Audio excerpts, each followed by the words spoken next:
The memorial service for my mother was held on a Tuesday morning in October. I remember thinking how strange it was that the chapel smelled like vanilla instead of flowers. My mother Dorothy always hated vanilla. She would have complained about it, probably loudly enough for everyone to hear. That thought made me smile even as tears ran down my face. I was sitting in the front pew between my daughter Jessica and my husband Paul. My brother Thomas sat across the aisle with his wife Linda. The pastor was talking about my mother's 81 years of life, her kindness, her sharp wit, her love for her garden, standard funeral words that felt both true and impossibly inadequate. My phone vibrated in my purse. I almost ignored it. Who checks their phone at their mother's funeral? But something made me look. Maybe it was habit. Maybe it was the universe giving me a push. I don't know.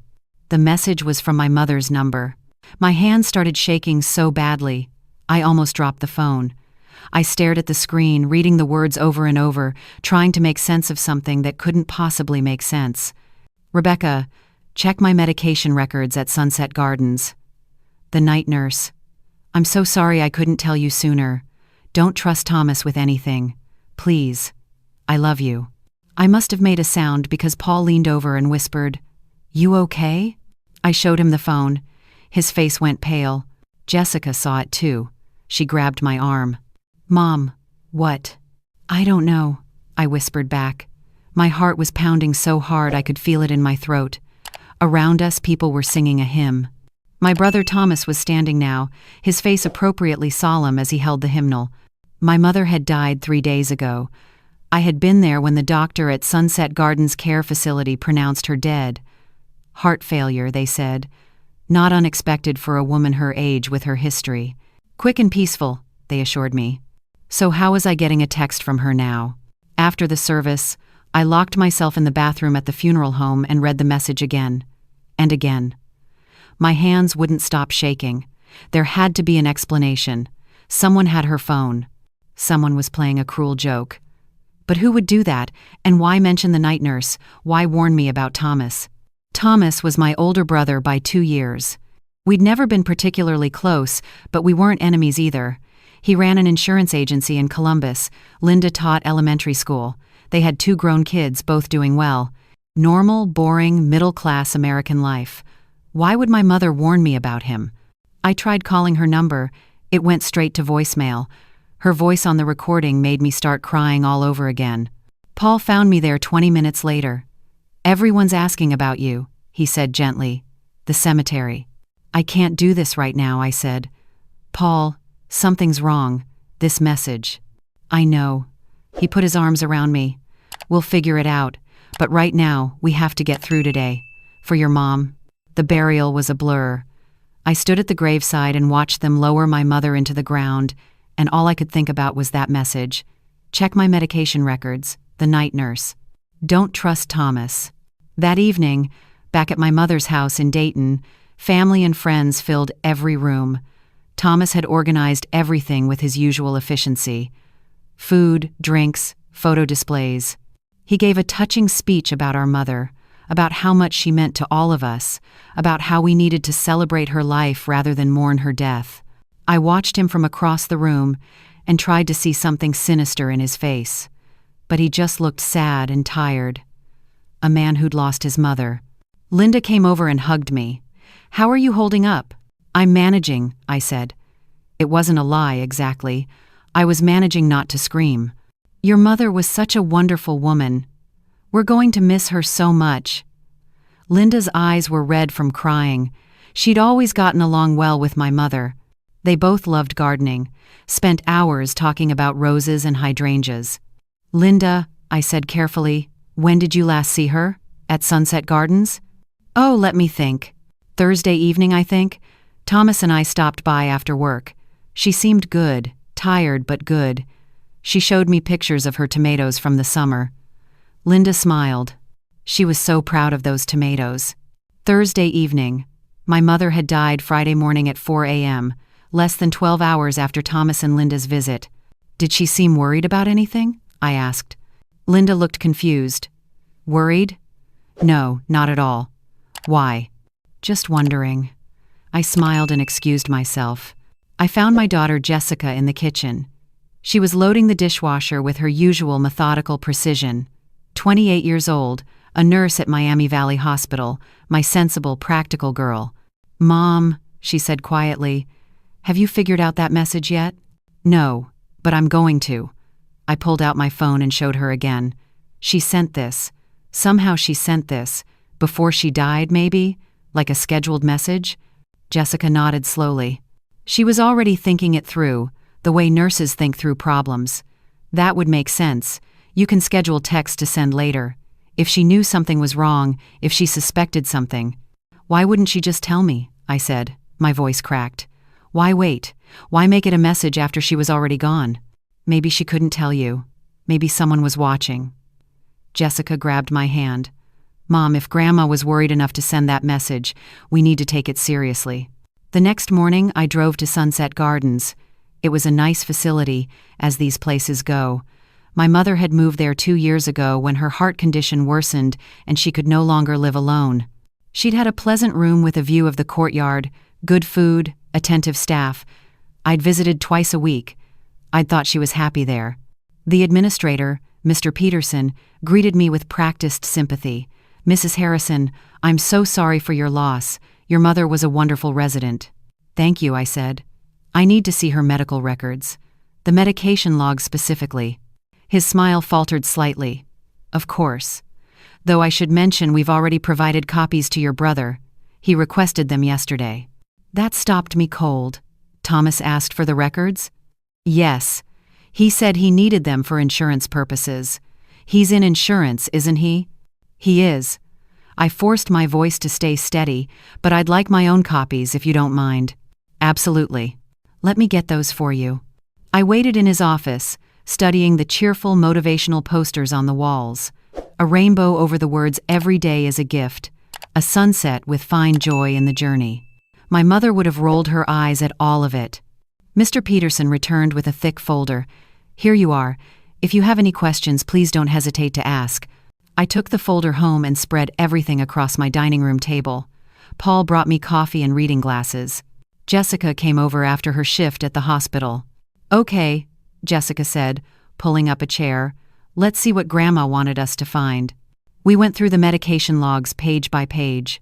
My mother's prescriptions were all there. Lisinopril for blood pressure, metoprolol for her heart, warfarin as a blood thinner.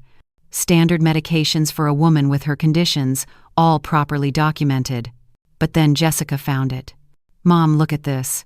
She pointed to a notation from Thursday night. October 12th, the night before my mother died.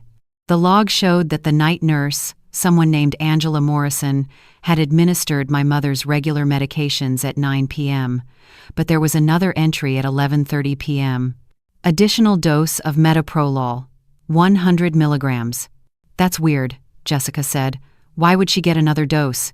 "Is that a lot?" I asked. "For metoprolol? Yeah. Too much can slow the heart rate dangerously, especially combined with her other medications." Jessica flipped through the pages. "And look, there's no doctor's order for an additional dose, just the nurse's notation that it was given." My mouth went dry. Could that have killed her? Maybe. Probably not on its own, but if her heart was already stressed. Jessica looked up at me. "Mom, we need to talk to this nurse, Angela Morrison." We went back to Sunset Gardens that afternoon. Mr. Peterson looked uncomfortable when I asked about Angela Morrison. "I'm afraid Angela no longer works here," he said. "What do you mean?" "She resigned." Rather suddenly, actually. Friday morning, the morning my mother died. Said it was a family emergency. She left the state. "Do you have contact information for her?" "We're not supposed to give out employee information." "Mr. Peterson, my mother is dead. I have questions about her medication. You can either give me Angela Morrison's information, or I can get a lawyer involved." He gave me the information. Angela Morrison's address was listed as an apartment in Kettering.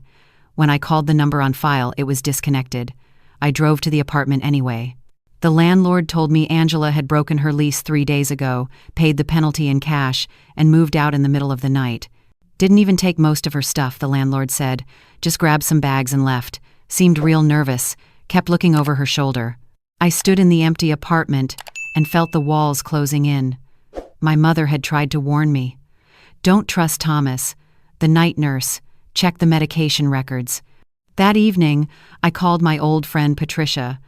We'd gone to high school together, and she was now a detective with the Dayton Police Department.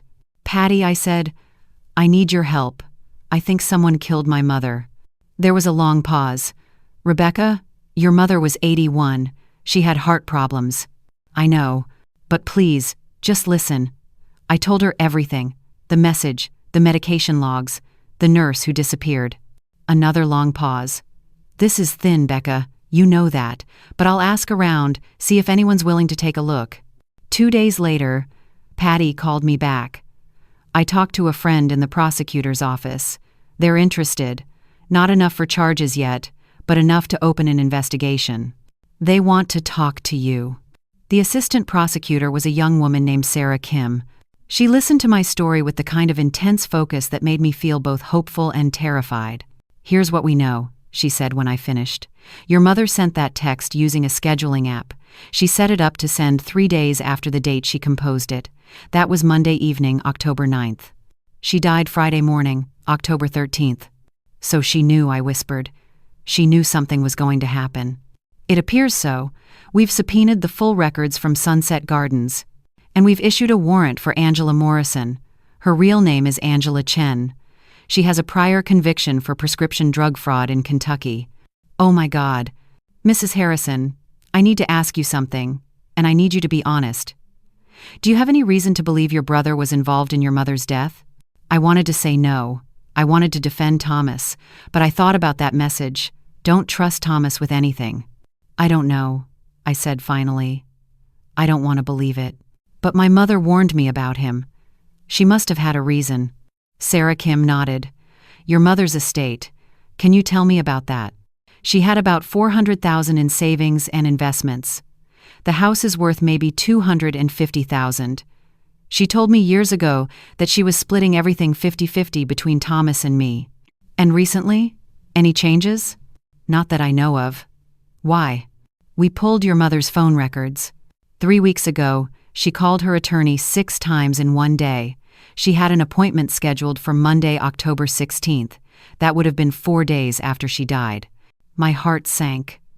"What kind of appointment?" "To change her will." I sat there in stunned silence. Everything was starting to make a horrible kind of sense. "We need to talk to your brother," Sarah said gently. "Would you be willing to help us?"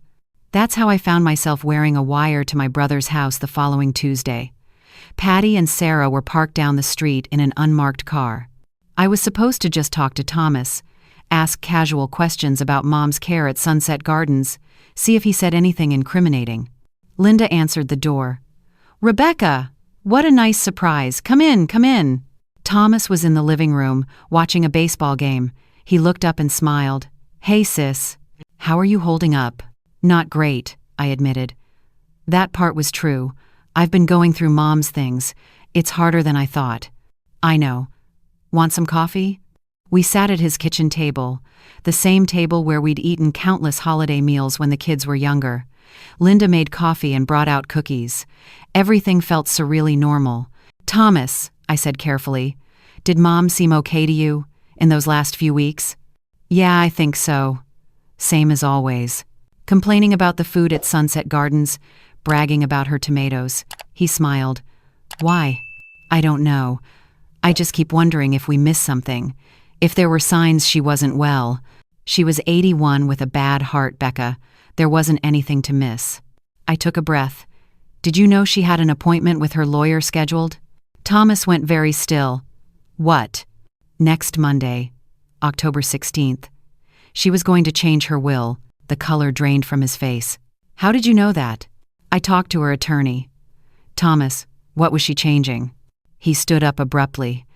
"I don't know what you're talking about." "Yes, you do." I stood too. My voice was shaking, but I kept going. "She was going to cut you out, wasn't she?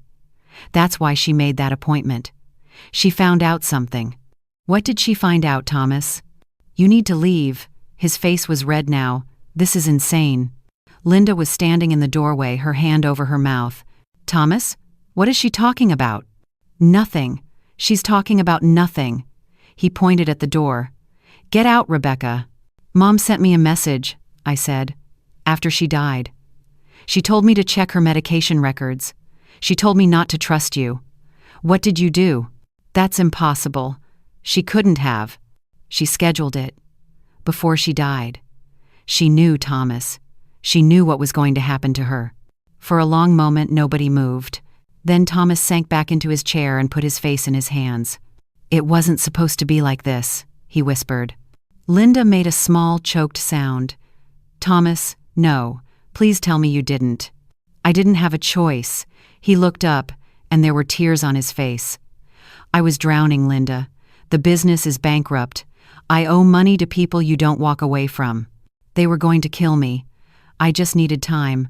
Just a few more months to sort things out." "So you killed our mother?" I couldn't breathe. Couldn't process what I was hearing. "No, I didn't kill anyone. I just helped things along. She was old, she was sick. It was just a matter of time anyway." "You helped things along?" My voice came out as a scream. "She was our mother." "She was going to disinherit me," Thomas shouted back. "She found out about the gambling. She was going to leave everything to you. Do you know what that would have done to me? To my family? How did you even—" I stopped. "The nurse, Angela Morrison. You paid her."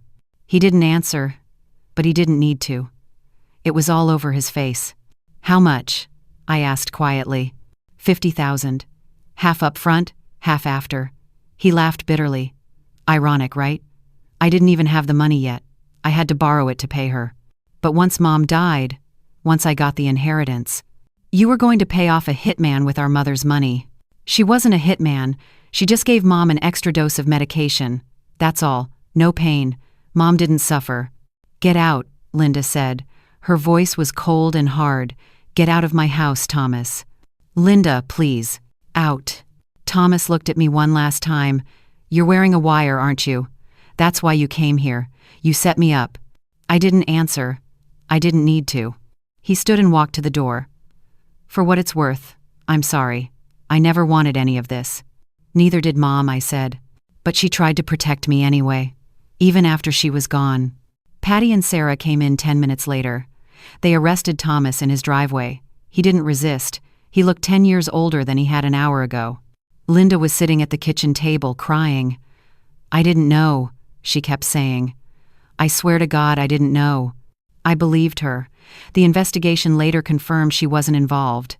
Thomas had hidden his gambling debts, his desperation, his crime. He'd hidden everything until it all came crashing down. The trial was 6 months later. Angela Morrison, the nurse, was arrested in Texas and agreed to testify in exchange for a reduced sentence. She told the court how Thomas had approached her, offered her money, explained how it could be done without suspicion. How she'd administered the overdose that Thursday night, knowing it would likely trigger a fatal cardiac event in a patient with my mother's condition. My mother's scheduled message was entered as evidence. The prosecutor called it a message from beyond the grave, but that felt too dramatic to me. It was simpler than that. It was my mother doing what she'd always done, protecting her children, even when one of those children was the one she needed to protect me from. Thomas was convicted of first-degree murder. His lawyer argued for manslaughter, claimed Thomas hadn't meant to kill anyone, just wanted to accelerate the inevitable. The jury didn't buy it. Neither did the judge. He got 30 years. I visited him once, in prison. I'm not sure why. Maybe I needed closure.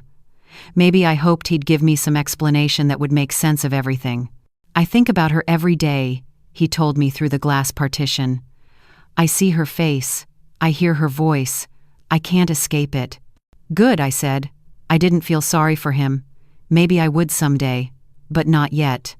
"The money," he said. "Mom's estate. It all went to you?" "Yes." "What are you going to do with it?" I'd thought about that a lot. My mother's money, bought with her death, tainted by my brother's greed. What do you do with something like that? "I donated most of it," I told him, "to organizations that advocate for elderly patients in care facilities. Better oversight, better protections, better training for staff. So this doesn't happen to someone else's mother." Thomas nodded slowly. "She'd like that." "Yeah," I said. "She would." I haven't been back to see him since. Jessica asks sometimes if I'm going to, and I tell her maybe someday. The truth is, I don't know. He's still my brother. But he killed our mother. How do you reconcile those two facts? I don't have an answer. What I do have is my mother's last gift to me. Not the money, not the house, but that message, that final act of love and protection. She saw the danger coming and she tried to warn me. She couldn't stop what happened to her, but she made sure I'd be safe. She made sure the truth would come out. Sometimes late at night I read that message again. Check my medication records at Sunset Gardens. The night nurse. I'm so sorry I couldn't tell you sooner. Don't trust Thomas with anything. Please. I love you. I wish she had been able to tell me sooner. I wish I could have stopped it. But she didn't fail me. She used her last moments of consciousness to set up that message, to give me the clues I'd need. That took planning. That took strength. That took the kind of love that doesn't end just because your heart stops beating. My mother died on October 13th at 4 a.m, but she didn't leave me. She's still here, in that message, in the foundation I set up in her name, in the changes that are happening at care facilities across Ohio because of her story. The vanilla-scented chapel. The funeral where I got a text from a dead woman.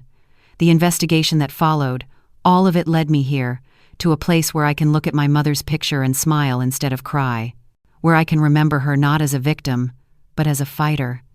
As someone who loved me enough to reach out from beyond death itself to keep me safe. That's the story. That's what happened.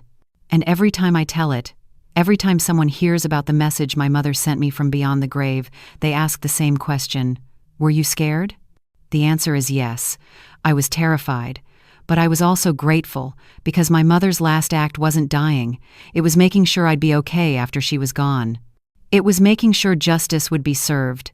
It was love, pure and simple, surviving even death. And that, more than anything else, is what I choose to remember.